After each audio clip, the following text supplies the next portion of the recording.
kasalanan.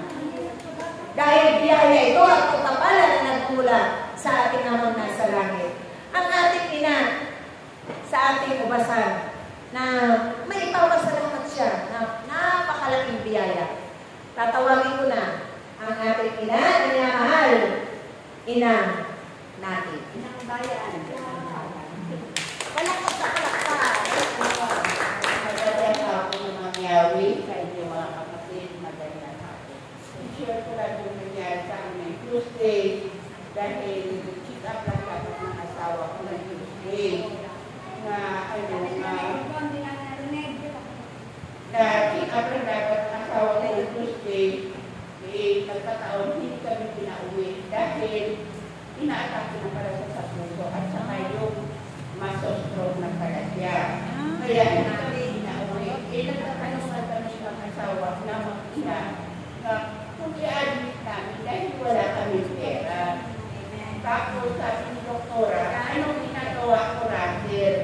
Pumunta ka sa admitting, i-admit mo na yung papa mo dahil kung i-uwi mo yan, baka mamaya sa bahay mangyari, hindi mo alam kung ano mangyari sa papa mo. Sa mga tuwid, nakipag-usap ang anak ko sa admitting.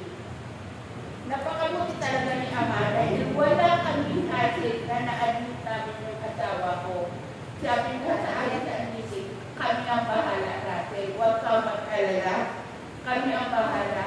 Sabi ko, miski sa ward mo lang, okay na. Para lang mga lugar na monitoring siya kailangan na iuwi namin. Pagkatapos sinala sa emergency, automatic inoxygen siya. Inoxygen siya, lahat yung lawan sa kanyang test, ECG, to the echo, ultrasound, lahat ginawa ng anak niya. Ngayon, sabi namin, paano yan doon? Wala kami pera. Huwag mo isipin anong ginagawa ni Russell. Tapos, nagkaroon na kami ng problema na kailangan niya i-MRI. Dahil napakalaking pera. Tapos, walang MRI sa Bernardino. Ngayon, sabi ko sa anak ko na tumawag ka sa ninong mo na kung pwede hindi tayo ng tulong. Alam mo, napakabait ni Ama. Dahil wala sabi. Pinadala kami ng pera kapag MRI niya. Pero kung Benjamin, saan namin tutukusin mag-inay? Saan kami kumuha? Tapos dumating ka agad na MRI ang asawa ko. Tapos pagkaano, sabi ko, ang alam ko white lang. Hindi ko akalain na gano'n na dapat ko ang ibinigay sa amin ng hospital.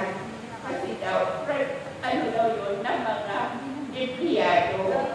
Ngayon, napakabuti na Ama sa amin. Dahil nisipong doon ang pera namin sa 60,000, wala kami binayaran.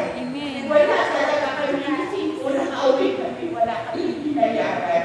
Dahil bahala na ang hospital doon kung saan sila lalapit na asosisyon para makulilos yung pera na kailangan sa bayan sa hospital. Kaya sabi ko, Ama, talagang marami pa akong pagkakamali sa iyo, marami akong nagawang pagkakamali, marami akong nagawang kasalanan sa iyo. Pero Ama, hindi ko talaga ako pinabayaan. Hindi ko kami mag-asawa pinabayaan. Basta humingi ka sa iyo ng bukas ng tapat at sabi ko, tapat nung humihingi sa iyo, Ama, ipagkaloob mo at ipagkaloob mo. Kaya, mataas mo papuri at pasasalamat, Ama, habang buhay ko, sa iyo ako